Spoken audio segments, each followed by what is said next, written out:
بلکہ وہاں پہ انسانی ارواح بھی وہیں پہ جاتی ہیں، علیین میں جاتی ہیں یا سجین میں جاتی ہیں۔ اس کو سمجھنے کے لیے پہلے ایک اصولی بات سمجھ لیجئے۔ اصولی بات یہ ہے کہ جو بھی خبریں قرآن میں ہیں یا حدیث میں ہیں غیب کی چیزوں کے بارے میں، وہ ساری متشابہات میں آتی ہیں۔ یہ تو ہم نے پڑھا نا، قرآن مجید میں یہ آیت موجود ہے کہ اللہ تعالیٰ نے قرآن نازل کیا اور اس میں فیہ آیات محکمات ہن ام الکتاب، اس میں پکی آیتیں بھی ہیں، پکی آیتیں جن کا مفہوم بہت واضح ہے، جن کا اطلاق، جن پر ان آیات کا اطلاق ہو رہا ہے وہ باتیں بہت کلیئر ہیں، ان میں کوئی ابہام نہیں ہے، ان کے کوئی دو معنی نہیں ہے۔ تو محکمات ہن ام الکتاب، اصل کتاب تو وہ ہیں، وَأُخَرُ متشابہات، اس کے علاوہ بھی کچھ آیتیں ہیں جو متشابہات ہیں۔ متشابہات کا مطلب کیا ہے؟ ملتی جلتی معنی بھی کیا گیا ہے، اور اصل میں معنی اس کا یہ کہ جس کے ایک سے زائد مفہوم ممکن ہے۔ تو ایک سے زائد مفہوم اس چیز کے ہوتے ہیں کہ جس کے بارے میں جس کی کوئی پریکٹیکل شیپ آپ کے سامنے موجود، فزیکل شیپ آپ کے سامنے موجود نہ ہو۔ اچھا اب میں اس کو ایک مثال سے سمجھاؤں۔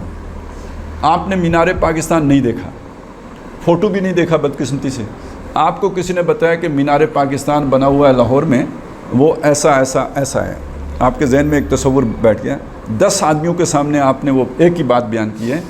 ضروری نہیں ہے کہ 10 کے 10 کا ایک جیسا تصور بنا ہو، 10 مختلف تصور بھی بن سکتے ہیں، لیکن جب آپ اس مینار پاکستان کو دیکھ لیں گے تو اس کے بعد اس کا تصور ایک ہی رہے گا، سب نے ایک ہی مینار پاکستان دیکھا ہے۔ تو جب دیکھنے کے بعد اس کا تصور محکم ہو گیا ہے، دیکھنے سے پہلے اس کا تصور متشابہ تھا، آپ کے ذہن میں کچھ اور خیال آیا وہی چیزیں، وہی الفاظ سن کر، میرے ذہن میں کوئی اور خیال آیا وہی الفاظ سن کر۔ تو چونکہ آخرت کی تمام خبریں ہیں وہ ہیں جو کسی نے بھی ابھی وہ کچھ دیکھا نہیں۔ منکر نکیر کیسے ہوتے ہیں بھائی؟ مونچھوں والے ہوتے ہیں یا بغیر مونچھوں کے ہوتے ہیں؟ داڑھی ہوتی ہے یا نہیں ہوتی ہے؟ کیا ابھی تو ہر ایک اپنی سوچ کے مطابق ان کا تصور بنا لے گا۔ کسی کی ڈراؤنی سی تصویر ہوگی کسی کے ذہن میں، کسی کی بہت ہی ڈراؤنی ہوگی، کسی کی کم ڈراؤنی ہوگی، لیکن یہ کہ ہر آدمی نے منکر نکیر کا اپنا ایک تصور سوچا ہوا ہوگا۔ کیوں کہ اس کی کوئی فزیکل شیپ ہمارے سامنے موجود نہیں ہے۔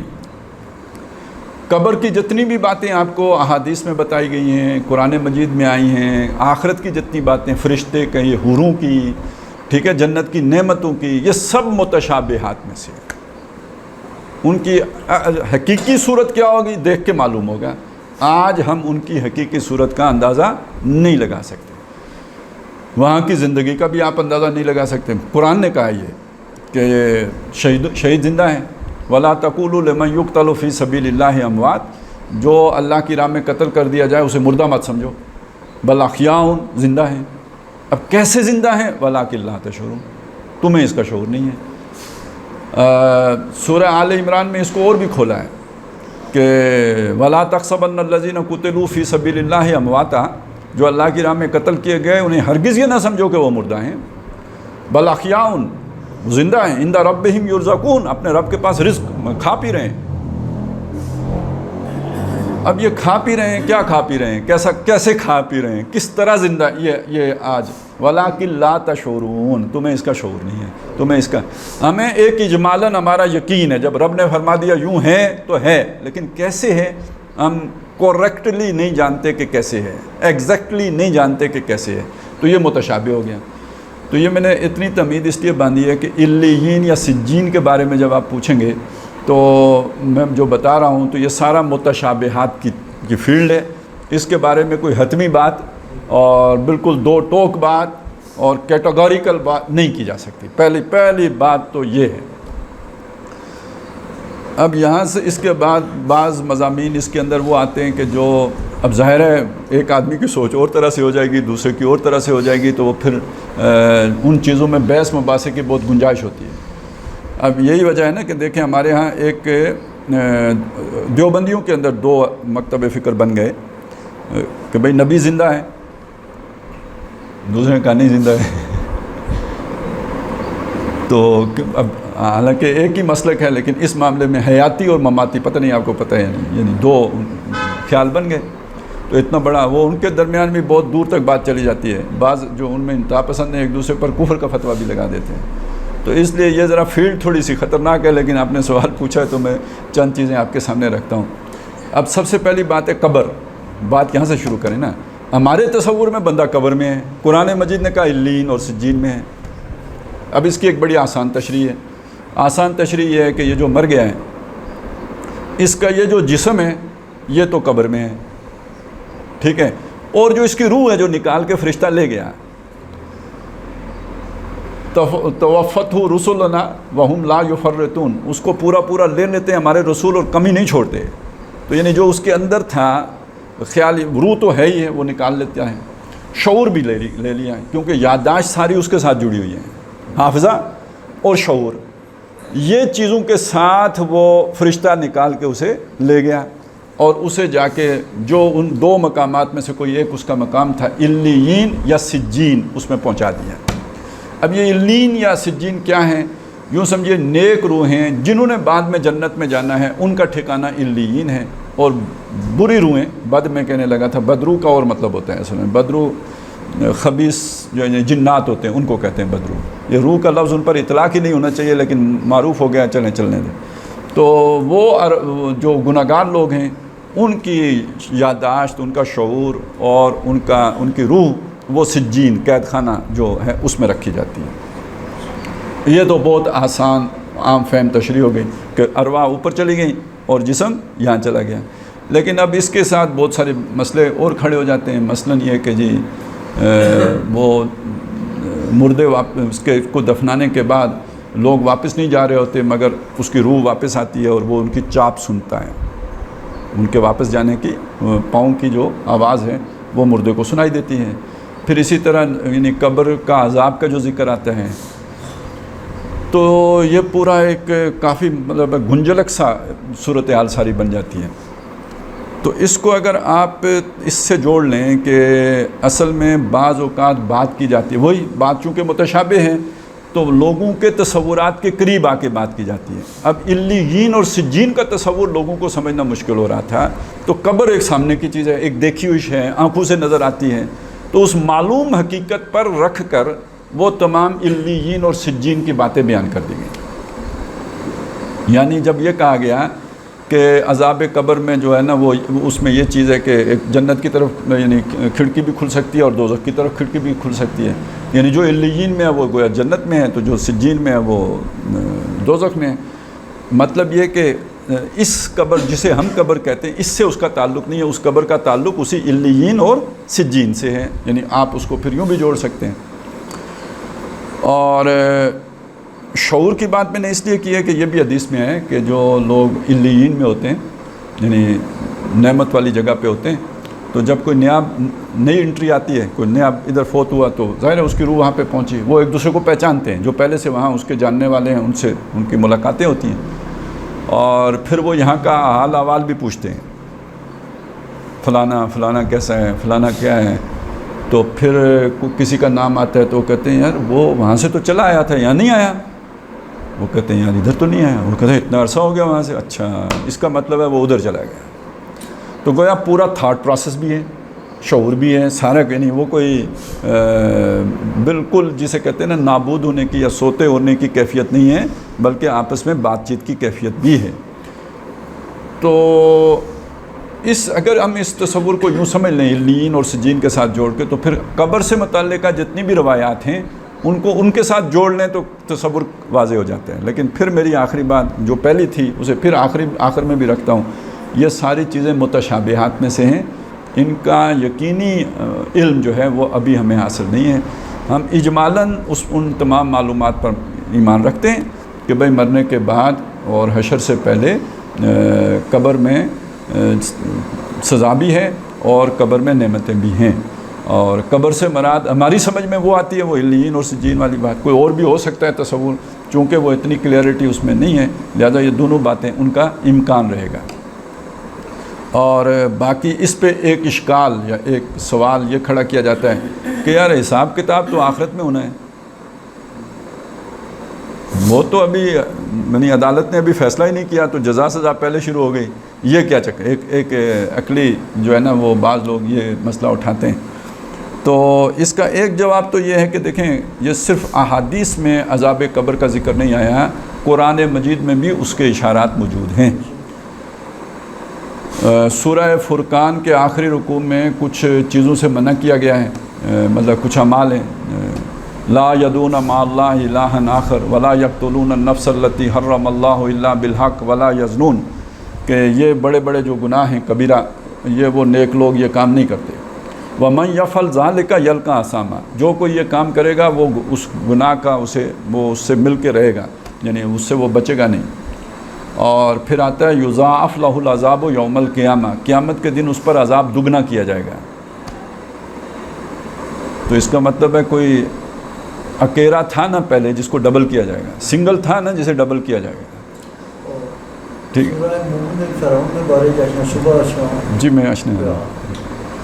تو ایک تو یہ ہو گیا کہ جی اس میں سنگل اور ڈبل کا عذاب کا ذکر ہے، ڈبل عذاب کا ذکر ہے۔ دوسری بات یہ ہے کہ جیسے ابھی انہوں نے بتایا کہ سورہ مومن میں ذکر ہے کہ جو اصل میں وہ تو بہت طویل واقعہ ہے، اس میں وہ مومن آل فرعون کی پوری تقریر ہے۔ اس کے بعد آتا ہے کہ اللہ تعالیٰ نے اس مومن آل فرعون کو فرعون کی چالوں سے بچا لیا، وقع اللہ،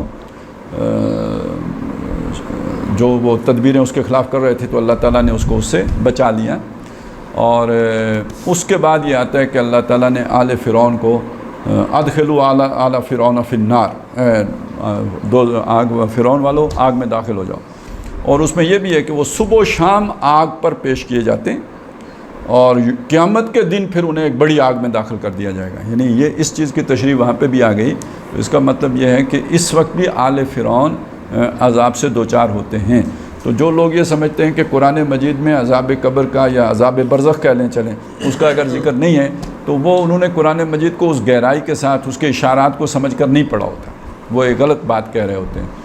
اور احادیث میں تو خیر بہت واضح اور بہت ہی کھلے انداز میں تبیین کے ساتھ اس کا عذاب قبر کا ذکر ہے۔ تو یہ مطلب اس کے حوالے سے تو بس اتنی ساری بات تھی۔ گناہ جن کے بارے میں کہا گیا یہ سورہ فرقان میں جو اس میں ایک تو یہ نا کہ اللہ کے ساتھ کسی کو پکارنا، تو دوسرا ہے کہ کسی کو ناحق قتل کرنا، اور تیسرا زنا کرنا۔ لا یدعون مع اللہ الہا آخر ولا یقتلون النفس التی حرم اللہ الا بالحق ولا یزنون، یہ تین گناہ ہیں۔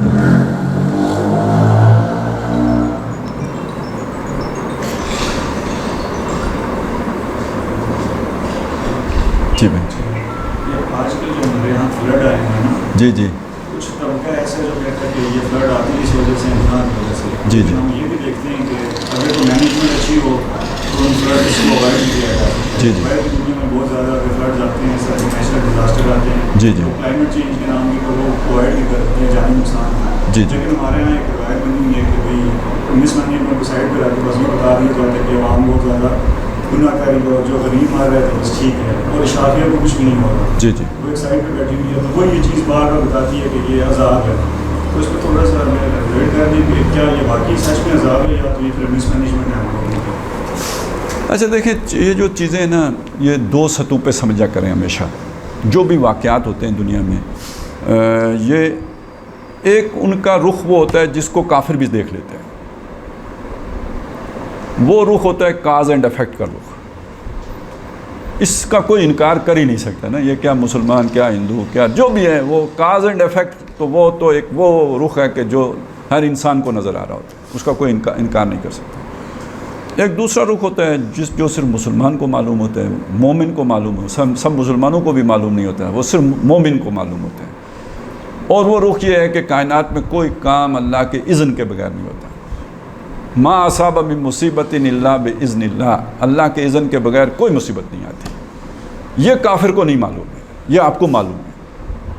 اور آپ کے دل میں بھی اگر ایمان نہیں ہے، جیسے کہ وہ بعض مسلمان قالت الاعراب آمنا قل لم تؤمنوا ولکن قولوا اسلمنا والی اگر درجے میں ہے تو اس بندے کو بھی سمجھ نہیں آتی۔ وہ بھی پریشان رہتا ہے کہ یار ہم نے اس کو اس ہسپتال میں پہنچایا تھا، اگر اس ہسپتال میں رہ گئے ہوتے تو بچ گیا ہوتا. تو یہ کافروں والی باتیں ہوں گی نا. اور بتوں سے تجھ کو امیدیں، خدا سے نو امیدی، مجھے بتا تو صحیح اور کافری کیا ہے. تو اور وہ بھی ذہن میں رکھیں، یعنی مومن اور کافر کا نقطہ نظر اور چیزوں کو جانچنے کا اور دیکھنے کا اور مشاہدہ کرنے کا انداز ایک نہیں ہوتا، اس میں فرق ہے. کافر کی یہ پہچان کہ آفاق میں گم ہے، مومن کی یہ پہچان کہ گم اس میں ہیں آفاق. تو جب آپ جو بھی کبھی بھی آفت کوئی آتی ہے، کوئی مصیبت آتی ہے، کوئی سیلاب آتا ہے، کوئی زلزلہ آتا ہے، کوئی بھی جو بھی کچھ اس طرح کی غیر معمولی حادثات جو اجتماعی طور پر جو کسی کو سوسائٹی کو لپیٹ میں لے لیتے ہیں، تو یہ بحث چھڑ جاتی ہے جس کی طرف آپ نے اشارہ کیا. تو اس میں ایک سطح تو وہی ہے کہ جس کو آپ نے بتایا کہ جی وہ مس مینجمنٹ ہے. اس پہ تو کسی کو وہ نہیں ہے کہ بھئی ہماری مس مینجمنٹ کی وجہ سے بارشیں زیادہ ہو گئی ہیں، وہ تو اللہ. بلکہ اب تو خیر اس پر بھی سوال کھڑے ہو گئے ہیں کہ یہ انسانوں کی کوتاہیاں ہیں کہ جن کی وجہ سے کلائمیٹ چینج ہوا ہے تو اس کی وجہ سے سیلاب آ گئے. یار یہ سیلاب پہلے بھی آتے تھے، کلائمیٹ چینج سے پہلے سیلاب نہیں آتے تھے. حادثات پہلے بھی ہوتے تھے. مطلب یمن میں سیلاب آیا، پوری قوم میں جو تھی نا وہ سبا وہ ختم ہو گئی. نوح علیہ السلام کے دور میں سیلاب آیا. پھر یہ کہ مکے میں سیلاب آیا. یہ جو خانہ کعبہ جو بنایا تھا ابراہیم علیہ السلام نے، یہ دوبارہ بنایا تھا. آدم علیہ السلام نے پہلے بنایا تھا، وہ سیلاب ہی میں بہہ گیا تھا. یہ یرفع ابراہیم القواعد من البیت واسم، بیت تھا وہاں پہ، اس کے قواعد موجود تھے جن پر سے ابراہیم علیہ السلام نے اسے اٹھایا تھا. اوپر کی عمارت سیلاب بہا کے لے گیا تھا، چونکہ وادی تھی کسی زمانے میں، سیلاب آیا تو وہ لے گیا. تو یہ نہیں ہے کہ یہ سیلاب صرف کلائمیٹ چینج سے آتے ہیں، یہ پہلے بھی آتے ہیں. کلاؤڈ برسٹ پہلے بھی ہوتے تھے. تو یعنی اس کے ساتھ تو جوڑنا اس کو مناسب نہیں ہے. یعنی وہ تو بارشیں تو چلیں قدرت نے برسائیں، ٹھیک ہو گیا جی، اس کو ہم اعتماد کر لیتے ہیں. اب آگے جو مس مینجمنٹ کا جو بھی ہے، ایک آدمی نے جا کے، مس مینجمنٹ صرف گورنمنٹ ہی نہیں کرتی، لوگوں کا اپنا بھی مسئلہ ہے. مثلا میں آپ کو بتاؤں کہ اب یہاں پہ ایک علاقہ ہے جس جو پرانی لینڈ سلائڈ تھی، یہ ہمارے لوگ جانتے ہیں اس کو، پرانی لینڈ سلائڈ ہے. اب کچھ عرصے سے بارشیں کم ہوئیں تو وہاں پہ وہ سلائڈنگ رک گئی. ادھر جا کے میں نے گھر بنا لیا ہے. اس وقت میں نے نہیں سوچا کہ یہ جگہ پہلے سے جو ہے نا سلائڈڈ ایریا ہے، یہ جب بھی بارشیں ہوں گی تو یہ میرا گھر زمین میں بیٹھے گا. اب جب وہ ہو گیا تو وہ حکومت کا قصور ہے یا میں نے خود جا کے تو مطلب اس میں گھسا ہوں. اب سیلاب جو خاص طور پہ بحرین میں اب جو آیا نا، وہ ایک مسجد بھی بہہ گئی، ایک ہوٹل بھی، وہ سارے کدھر بنے ہوئے تھے؟ دریا کے اندر. ٹھیک ہے. ابھی یہاں ہمارے یہاں نیلم پوائنٹ ہے، وہ حادثے ہوتے رہتے ہیں وہاں پہ. تو وہ اب وہ وہاں پہ کس نے جا کے تو یعنی یہ سارے پانی کی گزرگاہیں ہیں. یہ ہماری مسجدیں جیسے ہوتی ہیں نا، عام نمازی ایک صف کی مسجد ہوتی، مطلب وہ فجر کی نماز میں ایک صف بھی پوری نہیں ہوتی. مسجد اتنی بڑی بناتے ہیں کیوں؟ بھائی جمعے کے دن زیادہ لوگ آئیں گے. مسجد ہم بناتے ہیں جمعے یا عید کی حاضری کو سامنے رکھ کر. پڑھنے والے آتے ہیں کتنی نمازیں، وہ ایک صف بھی یا آدھی صف ہوتی ہے. اسی طرح یہ نالوں کا حساب ہے. یہ عام دنوں میں وہ ہماری ایک صف کی طرح بہتے رہتے ہیں. جیسے ہماری عید ہوتی ہے تو سارے نمازی سیلاب لے کے آ جاتے ہیں، ایسے ہی پھر پانی بھی وادیاں بھر کے آ جاتا ہے. تو آپ کو میں نے جیسے مسجد آپ نے بڑی بنا لی عید کے حساب سے، تو اس دریا کے بہاؤ کے حساب سے اپنا فاصلہ بھی تو رکھنا چاہیے نا، گھر اتنا دور بنائیں. تو جب 7 سال یا 8 سال جو ہے نا عید نہیں ہوتی، یعنی سیلاب نہیں آتا، تو پھر ہم سمجھتے ہیں کہ اب کبھی بھی نہیں آئے گا، جا کے ادھر اندر گھس جاتے ہیں. اور اکثر و بیشتر قبضہ گروپ ہوتا ہے، ادھر مفت ملتی ہے. یہ نالا لئی کے پاس بھی جا کے دیکھیں تو یہی کچھ ہوتا ہے. اب ایک تو مس مینجمنٹ یہ بھی تو ہے نا، صرف گورنمنٹ ہی کی تو نہیں. اس کے بعد آگے جی گورنمنٹ یقیناً ان کی بھی وہ ہوتی ہے، مطلب بر وقت انہوں نے متنبع نہیں کیا ہوتا. ان کے پاس محکمے ہیں، وہ پہلے بتا دیتے ہیں. یعنی یہ تقریباً 6 مہینے پہلے سے خبریں آنی شروع ہو گئی تھی کہ اس سال فلڈ آئیں گے. تو اب تو بلکہ نجومی بھی جو ہے نا وہ ان سے جو ہے محکمہ موسمیات سے خبریں لے کے تو اس کے بعد نجومی والی پیشن گوئی کرتے ہیں. تو اس لیے یہ کہ سیلابوں کی خبریں تو آ رہی تھیں، حکومت سوئی رہی، اور رجیم چینج کے چکر میں ایک دوسرے کے ساتھ جو ہے نا وہ ان چکروں میں پڑے رہے. ویسے ہمارے ہاں اتنے وسائل بھی نہیں ہیں کہ آپ کیا کر لیں گے. پبلک ایجوکیشن بھی نہیں ہے، آپ انہیں بتائیں بھی تو وہ لوگ کہتے ہیں اللہ خیر کرے سی. وہ ہمارے جو ہے نا ایک جنرل ایم ایچ انصاری صاحب تھے، وہ کہتے ہیں ایک بندے کا جو ہے نا یہ شتیر جو ہے نا وہ نیچے آ گیا ہوا تھا، لف گیا تھا. اسے کسی نے توجہ دلائی کہ یہ کسی دن ٹوٹ جائے گا. اس نے کہا نہیں، یہ جو ہے نا اللہ خیر کرے گا. پھر ایک دن ٹوٹ گیا، نیچے بچے سوئے ہوئے تھے، ان پہ گرا، بچہ مر گیا. اس نے کہا اللہ کی مرضی. تو اس حد تک تو بات بالکل ٹھیک ہے کہ یہاں تک تو بالکل اس میں کوئی شک نہیں ہے کہ انسانی قصور، انسانی کوتاہی، اس پر صرف ان کو ہی نہیں، یعنی حکومت کی جو ذمہ داریاں تھیں ان کا بھی کمیشن بن کے اس کا بھی تعین ہونا چاہیے، لیکن ان سے بھی پوچھنا چاہیے کہ بھائی آپ خودکشی کرنے یہاں آ کے بیٹھے کیوں تھے؟ آپ کو کس نے یہ تعمیر کرنے کی اجازت دی تھی؟ یہ میں نے سنا ہے کہ چیف صاحب نے کوئی گئے ہیں بحرین کے دورے پہ، تو انہوں نے کہا یار جنہوں نے یہ اجازت دی تھی نا، ذرا ان کا پتہ کرو نا، انہوں نے اجازت کیوں دی تھی؟ یہاں ہوٹل بنانے کی اجازت دی تھی یا مسجد، تو کیوں دی تھی؟ تو اس طرح کی اگر چیزیں ہوں گی اور ہونی چاہیے، اس سے نہیں بھاگنا چاہیے. لیکن یہ کہ اس کے ساتھ ساتھ دوسری طرف یہ بات کہ اللہ اگر نہ چاہتا تو یہ نہ ہوتا. بطور مسلمان ہمیں اس پر ضرور جو ہے نا وہ یقین رکھنا چاہیے. اب یہ کیوں ہوتا ہے؟ اللہ کیوں چاہتا ہے؟ اللہ خود کہتا ہے میں لوگوں پر ظلم نہیں کرتا. ان اللہ لا یظلم الناس شیئا ولکن الناس انفسهم یظلمون. لوگ اپنی جانوں پر خود ظلم کرتے ہیں. یہ بھی اللہ تعالیٰ فرماتا ہے وما اصابکم من مصیبت فبما کسبت ایدیکم. جو بھی تم پر مصیبت آتی ہے تمہارے ہاتھوں کے نتیجے میں، تمہارے کیے کے نتیجے میں آتی ہے. یعنی اللہ ظلم نہیں کرتا، تم نے کچھ الٹا کیا ہوتا ہے جس کے نتیجے میں یہ آتی ہے. تو اب اس کا ایک معنی تو وہ بھی لے سکتے ہیں نا جو پہلے کے ساتھ، کہ تم نے جا کے ادھر غلط جگہ پہ ہوٹل بنایا ہوتا ہے تو تب وہ مصیبت آتی ہے. ایک یہ معنی بھی لے سکتے ہیں. لیکن ایک دوسرا معنی بھی ہے کہ تم نے کسی پہ ظلم کیا ہوتا ہے جس کے کفارہ پھر یوں ادا ہوتا ہے. تم نے کوئی غلطی، کوئی بغاوت، کوئی نافرمانی کچھ کیا ہوتا ہے جس کے بدلے میں یہ ہو رہا ہوتا ہے. اچھا یہ جو ہے یہ کامل سزا نہیں ہوتی، یہ پوری سزا نہیں ہوتی، بلکہ یہ سزا ہی نہیں ہوتی، یہ رحمت ہوتی ہے. اب میں آپ کو یہ سمجھاتا ہوں یہ کیا ہوتا ہے. قرآن مجید میں یہ بھی ہے وَلَنُذِيقَنَّهُم مِّنَ الْعَذَابِ الْأَدْنَىٰ دُونَ الْعَذَابِ الْأَكْبَرِ. ہم انہیں لازماً بڑے عذاب سے پہلے چھوٹے عذاب کا مزہ چکھائیں گے. ٹھیک ہے، یعنی بڑا عذاب کیا ہے؟ جہنم. یا بڑا عذاب دنیا میں کون سا آتا ہے؟ جس میں جڑ کٹ جاتی ہے، پھر کوئی نہیں بچتا. ایک ہوٹل نہیں، ہاں پھر وہ نسیم منسیہ ہو جاتے ہیں. لا یرا الا مساکنہم، گھر رہ جاتے ہیں، بندے نہیں رہتے. فقطع دابر القوم الذین ظلموا، پھر ظالم قوم کی جڑ کاٹ دی جاتی ہے. تو یہ جو نسیم منسیہ کر دینا، جڑ کاٹ دینا، جسے ہم عذاب استیصال کہتے ہیں، یہ بڑا عذاب ہے. اس بڑے عذاب سے، یا دوزخ بڑا عذاب ہے یا یہ بڑا عذاب ہے، اس سے پہلے چھوٹا عذاب، زلزلہ آ گیا، ٹڈی دل آ گئے، کوئی وبا آ گئی، کوئی مصیبت آ گئی، یہ آتے ہیں. اور یہ کیوں آتے ہیں؟ جگانے کے لیے آتے ہیں. لعلہم یرجعون، یہ ہے اصل میں وہ بات. ان کا مقصد کیا ہے، ان کی حکمت کیا ہے؟ تاکہ یہ جو جس رستے پہ چل پڑے ہیں اس کے نتیجے میں بڑے عذاب سے دوچار ہوں گے، اس سے پہلے یہ چھوٹے عذاب ان پر بھیجو، تاکہ یہ ان سے اگر سدھر جائیں، واپس آ جائیں، بچ جائیں اس بڑے عذاب سے جس کی طرف کہ یہ جا رہے ہیں. اب اس پورے فلسفے کو اگر آپ سنبھل کے، میں ایک اور جگہ بھی کوٹ کر دیتا ہوں تاکہ بالکل بات کلیئر ہو جائے. اللہ تعالیٰ فرماتے ہیں جب بھی کوئی نبی بھیجا ہے، وما ارسلنا من نبی من قبلک الا اخذناہم بالباساء والضراء لعلہم یتضرعون. آپ سے پہلے ہم نے کوئی نبی نہیں بھیجا کسی بستی میں مگر وہ بستی والوں کو ہم نے تکلیف میں، مصیبت میں پکڑا. کیوں پکڑا؟ لعلہم یتضرعون، تاکہ ان کے اندر نرمی پیدا ہو.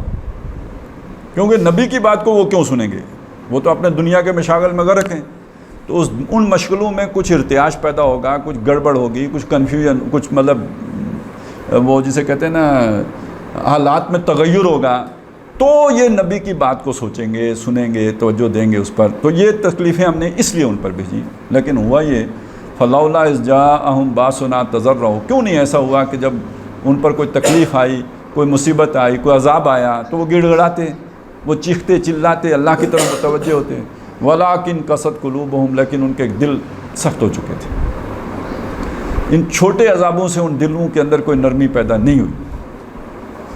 وَزَيَّنَ لَهُمُ الشَّيْطَانُ مَا كَانُوا يَعْمَلُونَ، تو جو شیطان نے ان کو جو کر رہے تھے نا وہ مزین کر کے دکھا دیا، یعنی فلسفے گڑھ لیے انہوں نے. کوئی نہیں، ہوتا ہے کبھی اچھے برے دن آتے ہیں، خوشی غم لگے رہتے ہیں، یہ کوئی خاص مسئلہ نہیں ہے، کوئی اللہ کی ناراضگی نہیں ہے، نیچرل فینامنا ہے.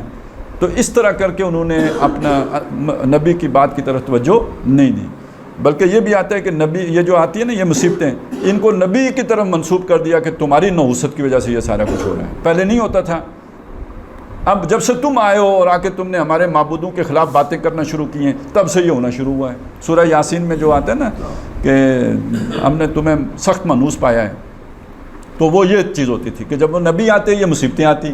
مصیبتیں اس لیے آتی تاکہ ان کے کان کھلیں، آنکھیں کھلیں، لیکن وہ اس کی تعبیر یہ بتا دیتے اپنی عوام کو جو ملاء القوم ہوتے تھے کہ یار یہ جب سے یہ آئے ہیں تب سے یہ کام شروع ہوا ہے. تو چونکہ یہ ہمارے بزرگوں کو برا کہتے ہیں تو یہ اس کا بدلہ ہے جو اس وقت آ رہا ہے. تو ہمارے اس دور، چونکہ یہ ہمارا سائنٹیفک دور ہے، اس دور میں آ کے ہر شے کی سائنٹیفک تعبیر کر کے تو کہہ دیا جاتا ہے کہ خیر ہے، کوئی نہیں، یہ ڈرنے کی بات نہیں ہے. اس میں ایک بات یہ بھی ہے کہ اگر اللہ کی سزا ہے تو غریبوں پر کیوں ہے، امیروں پر کیوں نہیں ہے، جیسے آپ نے اپنے سوال میں بھی بات کی ہے. تو اب اگر میں نے جو تفصیل آپ کے سامنے رکھی ہے اس کی روشنی میں دیکھیں تو غریبوں پر، یعنی اس کا ایک معنی تو یہ ہوتا ہے لعلہم یتضرعون، ایک معنی اور بھی ہوتا ہے، وہ یہ ہوتا ہے لیوزیک الذی بعض ما عملوا، تاکہ وہ اپنے بعض اعمال کی سزا یہیں پہ پا لیں. جس کا مطلب ہے کہ یہ مصیبت ان کے لیے ان کے گناہ کا کفارہ بن جاتی ہے. اب ان سے آخرت میں پوچھ گچھ نہیں ہونی ہے اس کہ اللہ تعالیٰ نے ان کا وہ گناہ اس مصیبت کے ذریعے سے جھاڑ دیا ہے. اس طرح اس مضمون کی روایات بھی مل جاتی ہیں کہ مومن کو کانٹا بھی نہیں چبھتا مگر اس کے بدلے میں اسے کوئی اجر ملتا ہے، یا اس کا کوئی گناہ جڑتا ہے. بخار آتا ہے تو اس سے گناہ جڑتے ہیں. تو اتنی بڑی مصیبت آئے گی تو کیوں نہیں اس کے گناہ جڑیں گے. تو جس شخص کو دنیا میں تکلیفیں دے کر اللہ تعالیٰ صاف کر کے اپنے پاس لے کے آتا ہے تو اس سے اللہ راضی ہے یا ناراض ہے؟ سمجھ گئے نا.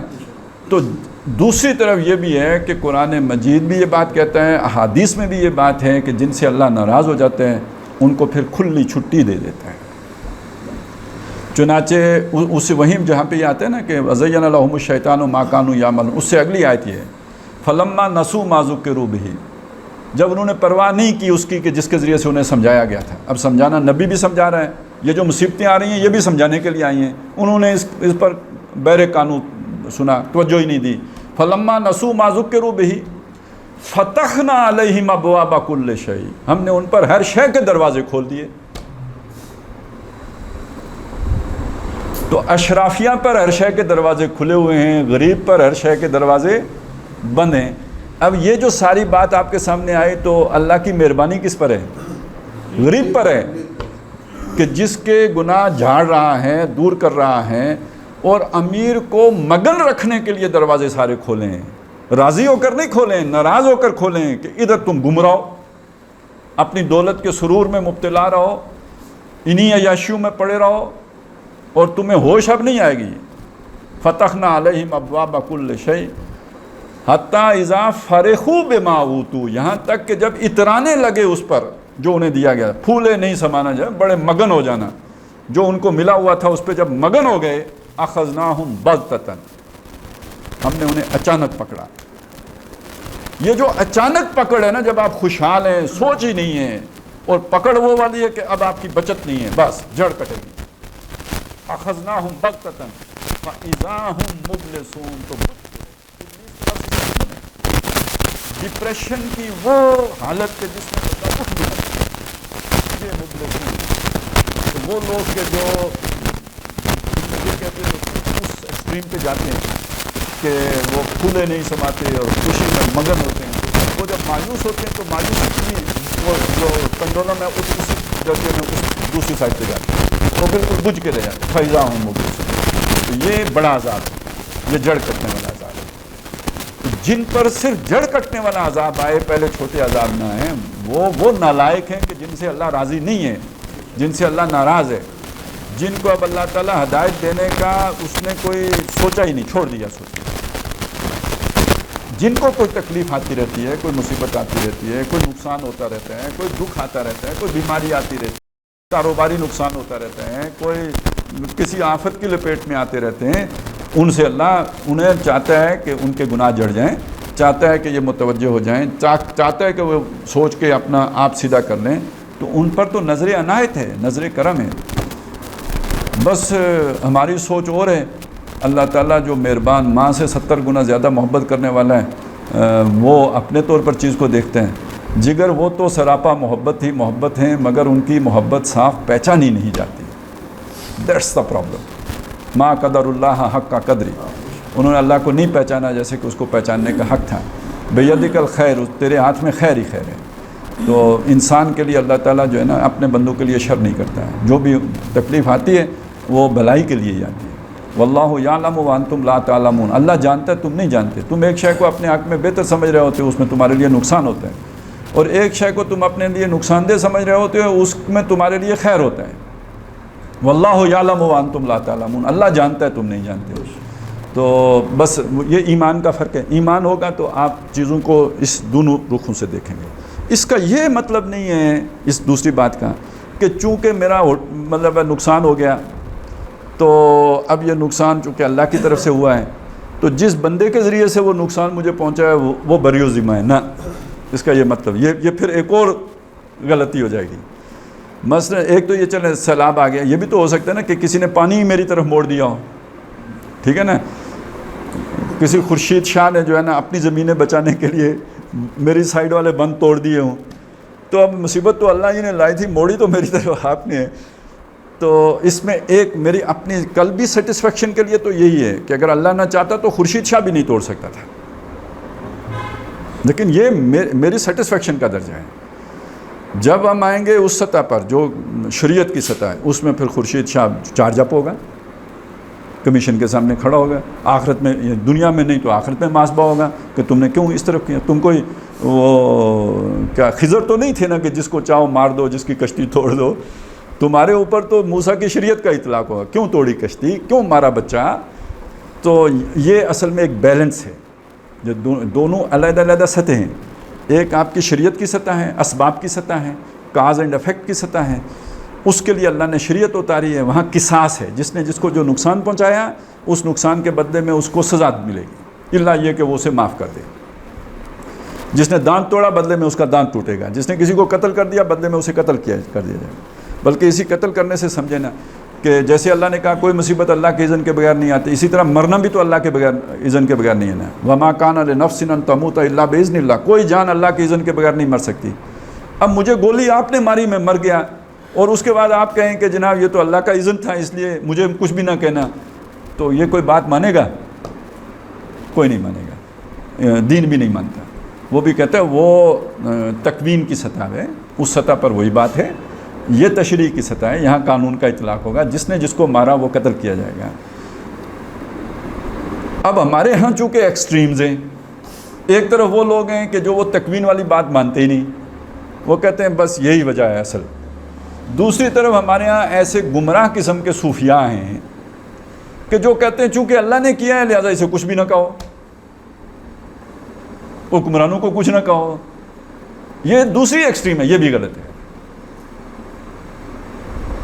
اسی لیے میں نے وہ مثال دی کہ ایک بندے نے دوسرے کو مار دیا, آپ یہ تو نہیں کہہ سکتے کہ چونکہ مرتا بندہ تبھی ہے جب اللہ اسے مارتا ہے لہذا مارنے والے کو کچھ نہ کہو. تو جیسے وہاں پہ آپ مارنے والے پر قصاص لاگو کریں گے, اسی طرح ایسے تمام معاملات میں جس کی غلطیاں ہیں اس کو آپ اس کی تعدیب کریں گے, اسے سزا دیں گے.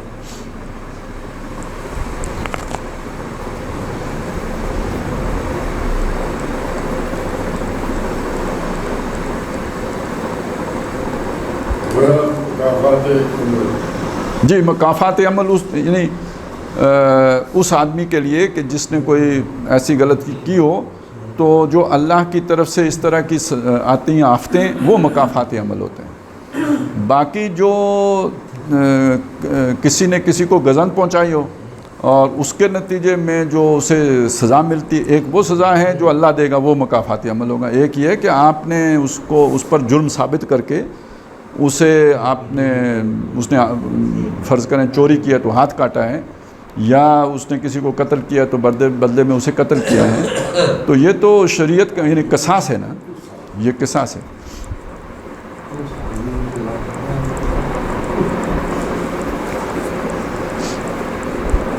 یہ اس کے کیے کا بدلہ ہے۔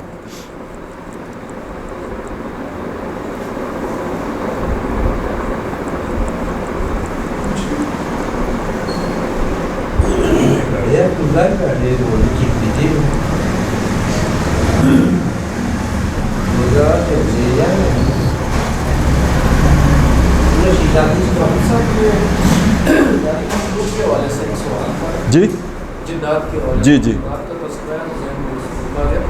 اکثر مقامات پر ایسا ہوتا ہے کہ یہ کسی ریفرنس کے تھرو، کسی شخص کے تھرو کسی دوسرے شخص کے ساتھ ہم کلام ہونے کی کوشش کرتے ہیں، جنات کرتے ہیں، یا پھر اس کو کچھ نہ کچھ گائیڈ لائن، اس کی باتوں پہ کتنا جو ہے نا وہ مطلب آپ کہہ سکتے ہیں کتنی اتھینٹسٹی ہے ان کی باتوں میں، کیونکہ اس میں بھی کافر ہے، مسلمان ہے، اور بعض جگہوں پہ وہ کہتے ہیں جی وہاں جا کے کلمہ پڑھا دیں آپ، کچھ ہماری جماعت بیٹھی ہوئی ہے ان کو کلمہ پڑھا دیں، تو یا وہاں جا کے قرآن کی کچھ آیتیں پڑھا دیں۔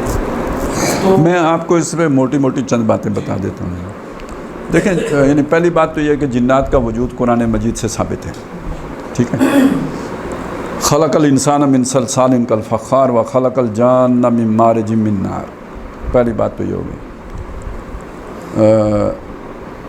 جنوں کی ایک تشریح سر سید احمد خان صاحب نے کی ہے کہ انسان ہی ہوتے ہیں، جو مشتعل مزاج ہوتے ہیں وہ جن ہوتے ہیں، یہ غلط تشریح ہے، یہ قرآن مجید کے بیان سے اس کی کوئی مطابقت نہیں ہے۔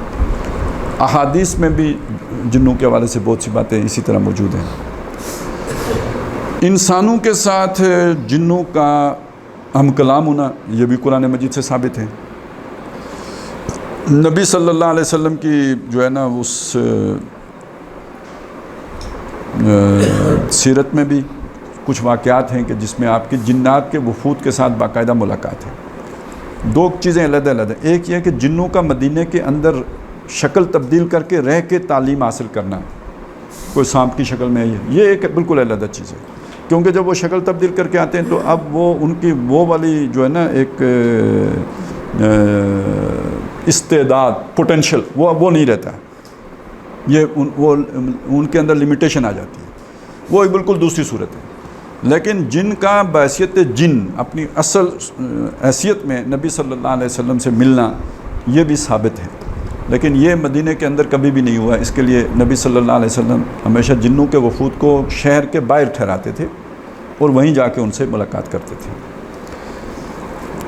تو یہاں تک بھی بات ٹھیک ہوگی۔ اس سے آگے ایک مسئلہ آ جاتا ہے کہ جن کسی کے قابو میں ہیں، موکلات وغیرہ جو کہتے ہیں نا کہ جن کسی کے قابو میں، یہ کم از کم یعنی صحابہ کے دور تک بھی یہ کوئی معلوم چیز نہیں تھی کہ لوگ کو جن کو قابو کر کے رکھا جاتا ہے۔ قرآن مجید کے مطالعے سے یہ پتہ چلتا ہے کہ جنوں اور انسانوں کی اس نوعیت کی دوستیاں پہلے بھی نہیں ہیں، جسے آج ہم کہتے ہیں قابو کرنا۔ اور ان دوستیوں میں انسان اپنے انسانوں کو یہی سمجھاتے رہے ہیں کہ جن میرے قابو میں ہیں، لیکن اصلاً جو انسان یہ کہتا ہے کہ جن میرے قابو میں، وہ خود جنات کے قابو میں ہوتا ہے، وہ ان کا ایک فرنٹ مین ہوتا ہے انسانوں کے ساتھ انٹریکٹ کرنے کے لیے۔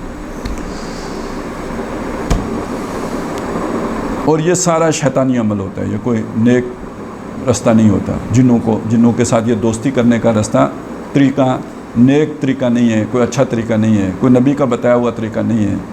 یہ سب طریقے وہ ہیں کہ جو بالکل غلط ہیں اور اکثر و بیشتر بہت بڑے بڑے گناہ ہیں اس میں، یعنی کبیر اکبر الکبائر قسم کے گناہ کرنے کے بعد ہی جنات کے ساتھ یہ دوستی قائم ہوتی ہے۔ اب آ جائیں جی جنوں کی خبریں۔ جنوں کی خبریں بالکل جو بندہ جن کی خبر دیتا ہے وہ کاہن ہے۔ کاہن کا ذکر قرآن مجید میں آیا نا، کاہن وہ لوگ ہوتے ہیں کہ یعنی مکے والوں نے حضور صلی اللہ علیہ وسلم کے بارے میں یہ مشہور کیا تھا کہ یہ کاہن ہے۔ کاہن وہ آدمی ہوتا ہے جس کے پاس جن خبر لے کے آتا ہے، اور وہ خبر جیسے ہمارے نجومی شجومی ہیں تو وہ یہ کہانت ہے، اور اسی لیے قرآن مجید نے یہ بتایا وما ہوا بقول کاہن، یہ کسی کاہن کا قول نہیں ہے۔ یہ رسول کریم کا قول، یعنی یہاں حضور مراد نہیں ہے، جبریل مراد ہے. یعنی کاہن کے پاس شیطان آتا ہے، یہ ان کے پاس رسول کریم آئے ہیں. تو کہانت اور قرآن مجید آمنے سامنے. جو بندہ بھی جن کی خبر دیتا ہے وہ کہانت ہے. اب آ جائیں جن. دیکھیے ہر چیز کی اپنی ایک حقیقت اور ایک ماہیت. انسان بھی سارے برابر نہیں ہوتے، لیکن بہرحال انسان سب آدم کی اولاد ہونے کی حیثیت سے بہت حد تک ایک جیسے ہی ہوتے ہیں، 2 ٹانگیں 2 آنکھیں، یعنی تبھی تو ہم ایک اسپیشی تو ہے نا. اوورآل سب کی عادتیں بھی ایک جیسی ہوتی ہیں، تھوڑے سے فرق کے ساتھ ایک جیسی ہوتی ہیں. لیکن آپ معلوم جو چیزیں مثلاً حیوانات، دیگر حیوانات ہیں، چلے انسان کو بھی ہم 2 منٹ کے لیے حیوان ہی مان لیں، اعضاء تو سارے وہی ہیں جو حیوانوں کے اندر ہوتے ہیں. لیکن اب آپ کسی دوسری اسپیشی کو لے لیں، انسان کے قریب تر جو ہے نا وہ بندر ہے فرض کریں، تو بندر اور انسان کی سوچنے کا طریقہ ایک تو نہیں ہے. ان کے انسٹنکٹس اگرچہ ایک ہیں، لیکن کس پر کون سی انسٹنکٹ کتنی غالب ہے یہ ایک چیز تو نہیں ہے، فرق ہے. تو دونوں کا خیر اور شر کا معیار ایک نہیں ہو سکتا. بندر کا اور انسان کا خیر اور شر کا معیار ایک نہیں ہو سکتا. اسی طرح جن اور انس کا خیر اور شر کا معیار ایک نہیں. سارے انسانوں کا بھی خیر و شر کا معیار ہے، اگرچہ کہ شریعت سب کے لیے ایک ہے، لیکن کچھ لوگوں کو اللہ تعالیٰ نے خیر کثیر دے کے بھیجا ہوتا ہے، ان کی پکڑ کا لیول کوئی اور ہوگا، جن کے رتبے ہیں سوا، ان کی سوا مشکل ہے. کچھ لوگوں کے ساتھ اللہ تعالیٰ نے جو ہے نا وہ مطلب شر زیادہ ہوتے ہیں، ان کی طبیعت کے اندر پیدائشی طور پر زیادہ ہوتے ہیں، تو ان کا محاسبہ ان کی جو بھی طبیعت ہے اس کے حساب سے اللہ تعالیٰ کرے گا. تو جن ایک ایسی مخلوق ہے جس پر شر غالب ہے انسان کی، لہذا ان کے خیر و شر کا پیمانہ بھی مختلف ہے. اور جنوں کے بارے میں روایت سے یہ بات معلوم ہے کہ وہ جھوٹ بولتے ہیں، وہ ایمان بھی لے آئیں تو جھوٹ نہیں چھوڑتے. یہ میں نے اتنی لمبی تمہید اصل میں صرف اس ایک بات کے لیے باندھی تھی کہ اب ایک مسلمان ہے نا، مومن، مسلمان نا مومن، اس کے بارے میں تو حدیث میں آتا ہے وہ یہ بھی کر سکتا ہے، یہ بھی کر سکتا ہے، یہ جھوٹ نہیں بول سکتا. لیکن جن اگر مومن بھی ہوگا تو جھوٹ نہیں چھوڑے گا.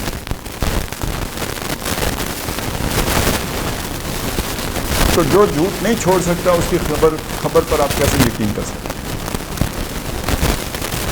تو کبھی بھی جن کی خبر، یا جو بندہ یہ خبر دے کہ مجھے جن نے یہ بات بتائی ہے، اس پر کبھی یقین نہیں.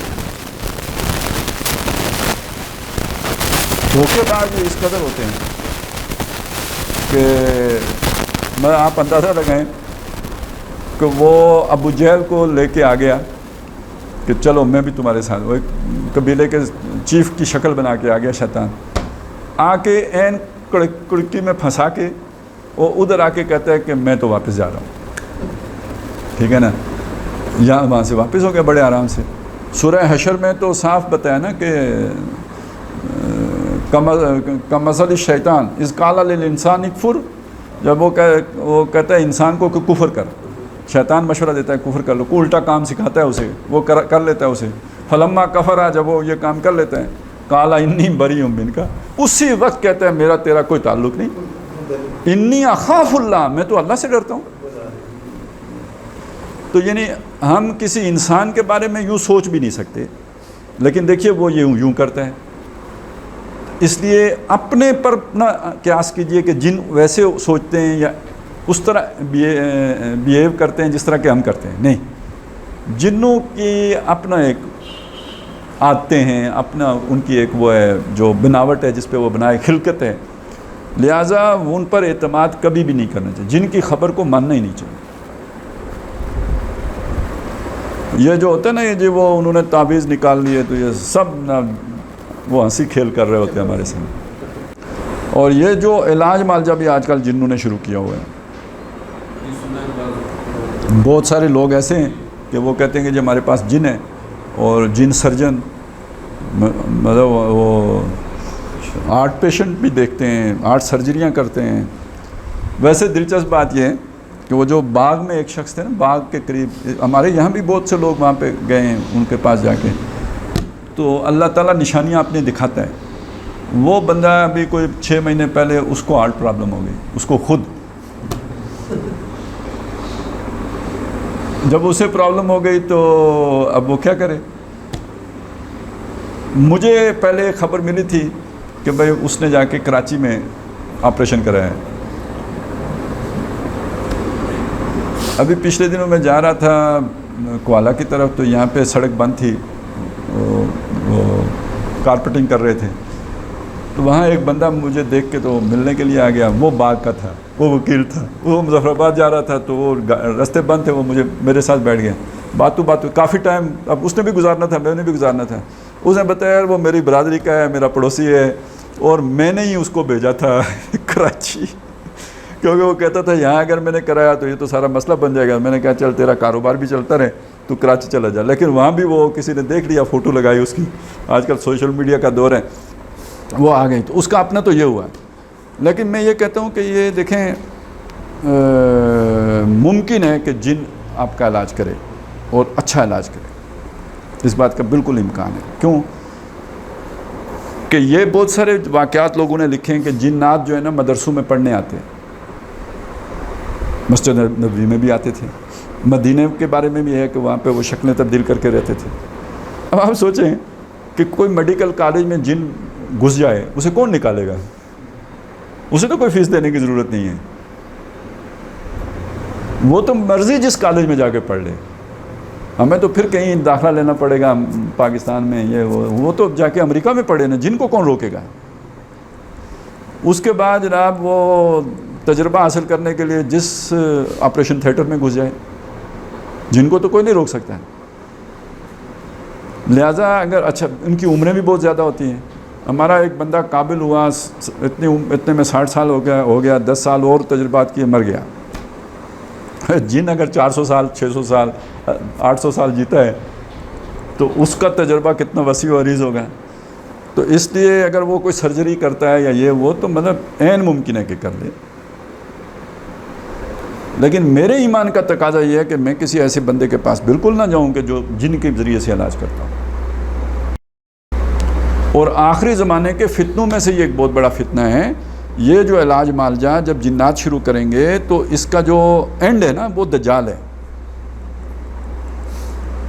دجال کے بارے میں یہ باتیں حدیث میں آئی ہیں کہ جو پیدائشی اندھا ہوگا اس کو بھی وہ ٹھیک کر دے گا.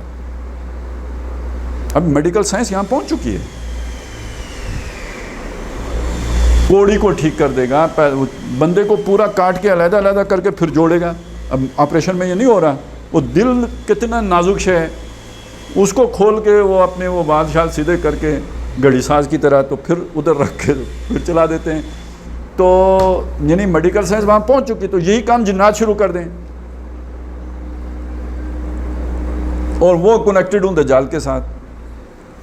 تو یہ ایک آزمائش. انسان کا یہ کرنا یہ چونکہ اسباب کے دائرے کے اندر ہے, اس کی اجازت ہے.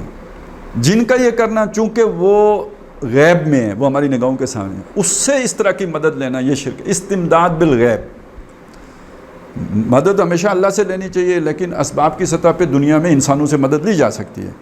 لیکن وہ چیز جو غیب میں ہے, فرشتہ ہی ہے, نیک چیز ہے, اس سے بھی آپ مدد نہیں مانگ سکتے. تو جن سے کیسے مدد مانگ سکتے ہیں؟ تو جن سے اس طرح کی ڈیمانڈ ہی کرنا کہ وہ تعویذ نکال کے لے آؤ, یا یہ ڈیمانڈ کرنا کہ میرے لیے پانی کا گلاس لے آؤ, یا یہ تقاضا کرنا کہ جن میرا فلانا کام کر دے, یہ فی نفس ہی غلط بات ہے. کیونکہ جن تو ایک غیب کی چیز ہے. جیسے آپ فرشتے سے یہ تقاضا نہیں کر سکتے, ایسے ہی جن سے بھی نہیں کر سکتے.